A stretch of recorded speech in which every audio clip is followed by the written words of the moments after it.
Top 50 Richest Filipinos according to Forbes Philippines 2022. Yan ang tatalakayin natin sa video na ito. Ako nga pala si Engineer Morgan Sai ng Ilocano Defenders.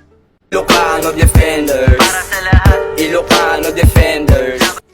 So without further ado, let's go to the list. Number 50 is Benedicto and Teresita Yuhuico with a net worth of $185 million coming from real estate.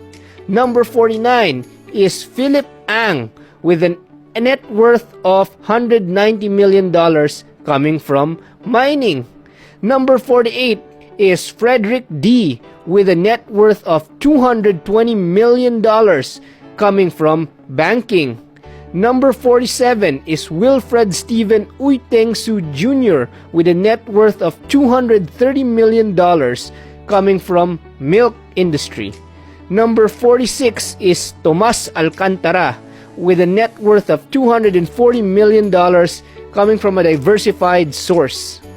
Number 45 is Oscar Lopez with a net worth of $245 million coming from media. Number 44 is Mariano Martinez Jr. with a net worth of $250 million coming from real estate.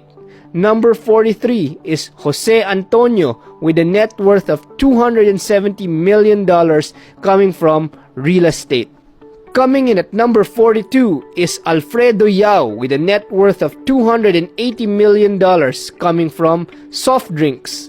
Number 41 is Keng Sun and Peter Mar with a net worth of $310 million coming from food manufacturing.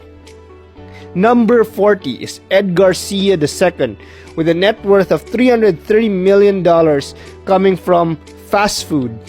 Number 39, Sylvia C. Wenceslao with a net worth of $340 million with a net coming from the industry of real estate. Number 38 is Carlos Chan with a net worth of $350 million coming from foods industry. Number 37 is Felipe Gozon with a net worth of $355 million coming from the media industry. Number 36 is Gilberto Duavit Jr. with a net worth of $360 million coming from media. Mariano Tan comes in at number 35 with a net worth of $375 million coming from pharmaceuticals. Number 34 is Menardo Jimenez with a net worth of $380 million coming from media. Number 33 is Robert Coyuto Jr. with a net worth of $420 million coming from power industry. Number 32 is Manuel Zamora Jr. with a net worth of $430 million coming from mining industry. Number 31 is the Yap family, which has a net worth of $440 million coming from banking. Number 30 is Eusebio Tanco with a net worth of $450 million coming from ports and education industry. Number 29 is Jacinto Nang with a net worth of $490 million coming from biscuits and banking industry. Number 28 is Luis Yu Jr. with a net worth of $545 million coming from the real estate industry. Number 27 is Henry Soesanto with a net worth of $625 million coming from the foods industry. Number 26 is Dean Lau with a net worth of $710 million coming from the food ingredients industry. Number 25 are the Campos siblings with a net worth of $780 million coming from the pharma industry. Number 24 is Dennis Uy with a net worth of $810 million coming from the oil industry. Number 23 is Roberto Ongpin with a net worth of $830 million coming from a diversified sources of industry. Number 22 is Inigo Zobel with a $930 million net worth coming from a diversified sources of industry. Number 21 is Soledad Open Coanco with a net worth of $985 million coming from food and drinks industry. Number 20 is Betty Ang with a net worth of $1.05 billion with coming from the foods industry. Number 19 is Mercedes Goshanun with a net worth of $1.09 billion coming from the real estate industry. Number 18 is Vivian K. Ascona and siblings with a net worth of $1.1 billion coming from the drugstores industry. Number 17 is William Bello with a net worth of $1.15 billion coming from the home improvement stores industry. Number 16 is the Po family with a net worth of $1.2 billion coming from canned foods industry. Number 15 is Hartono Cui Fanus with a net worth of $1.5 billion coming from food manufacturing industry. Number 14 is Lucio and Susan Co with a net worth of $1.7 billion coming from the retail industry.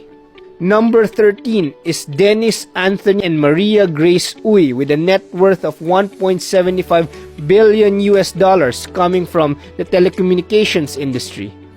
Number 12 is the T siblings with a net worth of $1.9 billion coming from the banking industry.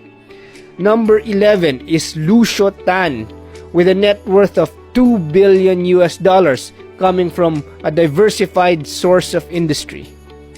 Number 10 is Andrew Tan with a net worth of $2.4 billion coming from a diversified sources of industry. Number 9 is Ramon Ang with a net worth of $2.45 billion coming from a diversified source of industry. Number 8 is Jaime Zobel de Ayala with a net worth of $2.55 billion coming from a diversified source of industry. Number 7, Tony Tan Kak Tiong with a net worth of $2.6 billion coming from the food industry. Number 6 is Isidro Consunji and siblings with a net worth of $2.65 billion coming from the construction industry. Number 5 is the Aboitis family with a net worth of $2.9 billion coming from a diversified source of industry.